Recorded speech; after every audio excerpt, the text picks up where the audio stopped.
हुए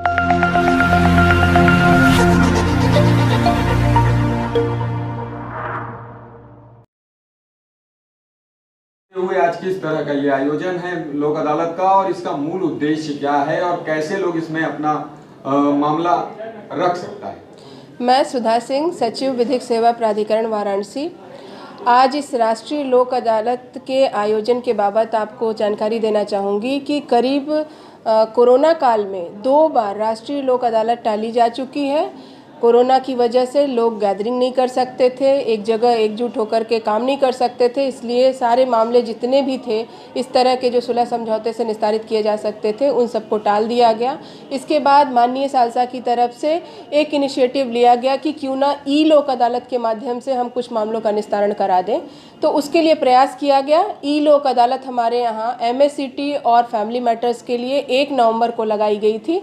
वो भी हमारी जो लोक अदालत थी वो सफल रही।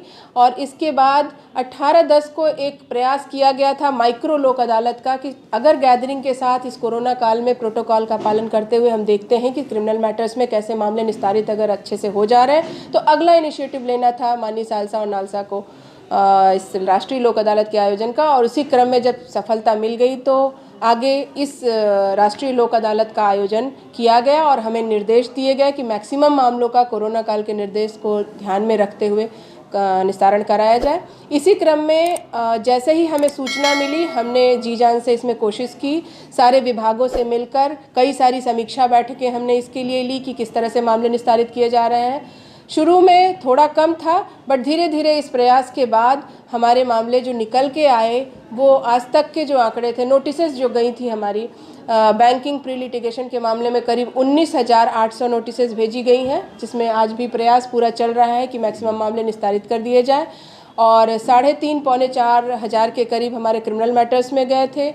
इसी तरह से थोड़े थोड़े करके सारे कोर्ट से अगर देख लिया जाए तो 5-6 हज़ार मामले हमारे नोटिसेस उसमें भी जा चुके हैं। और आज के आयोजन में आपने बाहर देखा ही कितनी भीड़ है। चल रहा है, प्रयास चल रहा है कि मैक्सिमम मामले निस्तारित कर दिए जाएं।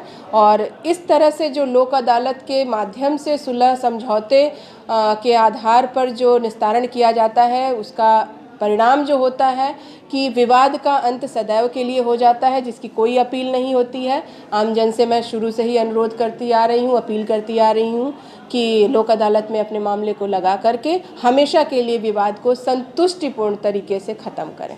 ये लोक अदालत मैम कितने महीनों बाद आयोजित हो पाई? ये फरवरी के बाद ये अब राष्ट्रीय लोक अदालत का जो आयोजन हुआ है, तो काफ़ी गैप हो गया था। मामले कोरोना की वजह से भी निस्तारित नहीं हो पा रहे थे और लोक अदालत का आयोजन जो पहले 1 साल में 4 बार तो कम से कम हो ही रहा था, वो भी ख़त्म हो गया था कोरोना की वजह से। तो ये प्रयास आज देख कर के लग रहा है कि पूर्णतः सफल रहेगा हमारा। और आप लोगों से भी अनुरोध है कि इसके लिए शुभकामनाएं दें कि अभी तो चल ही रहा है, आगे ये सफल रहे। आज